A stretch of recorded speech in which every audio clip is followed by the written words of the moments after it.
Excellent. Alors, on va continuer avec… On avait encore, donc, quelle est la bonne démarche pour se faire connaître quand on souhaite apporter du mieux-être, hein? Je crois qu'on vient d'y répondre, ça, Ouais, c'est le justement. même principe, hein, c'est-à-dire toujours se concentrer sur le client, qui il est et quels bénéfices on apporte, quelle transformation il va vivre. Donc, où est-ce qu'il est, point de départ, où est-ce qu'il va, point d'arrivée, et notre rôle dans le chemin. Exact, exact. Et puis, comment être pris au sérieux? Alors, comment être pris au sérieux? Eh ben, ça commence déjà par se prendre soi-même au sérieux, par être pro, par penser pro, par agir pro.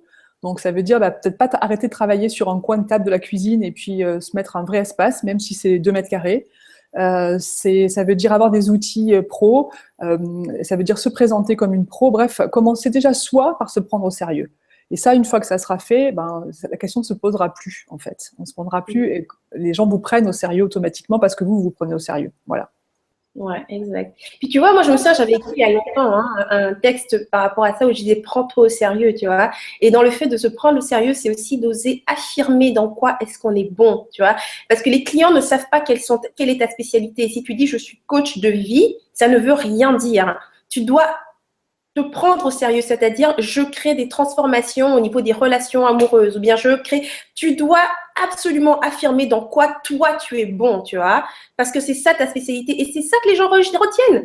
Si tu ne le dis pas, le jour où il a besoin d'un expert dans les relations amoureuses, il pensera pas à toi, tu vois, il va se mettre à chercher sur Internet, mais il va jamais penser que toi tu lui as dit que tu étais coach de vie, tu vois, donc c'est vraiment se prendre au sérieux, c'est aussi oser affirmer dans quoi est-ce que toi tu es bon, dans quoi est-ce que toi tu es un génie. Excellente.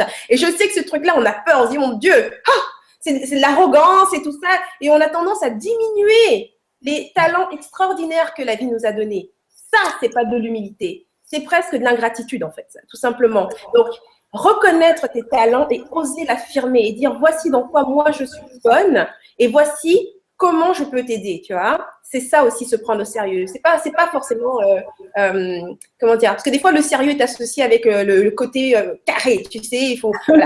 Non, c'est pas le but, voilà, effectivement. c'est pas ça du tout, tu vois. Je veux dire, moi, ma folie, c'est mon sérieux à moi.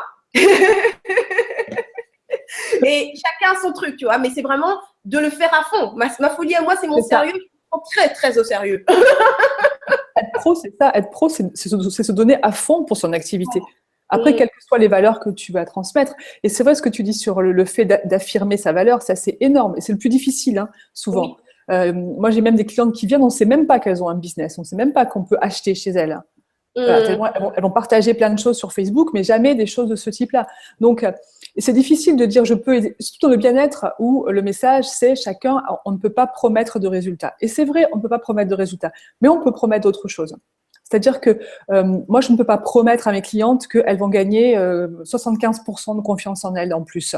Mais je sais que si elles suivent le programme, elles vont gagner en confiance, elles vont gagner en légitimité, etc. Donc, c'est vraiment trouver là où on est bonne, là où ça fonctionne, et on a tous ça, et le revendiquer. Et pour être honnête, et moi je le vois avec dans mon évolution, hein, les paliers de chiffre d'affaires correspondent à mes paliers d'affirmation de ma valeur.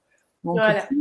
Plus on va affirmer qu'on peut le faire et qu'on est vraiment engagé à aider, plus ça marche. Voilà. Exactement. J'adore ce que tu dis là. Hein. C'est qu'il y a un livre que j'avais lu justement, et ça parle d'un sorcier. C'est un livre de Castaneda.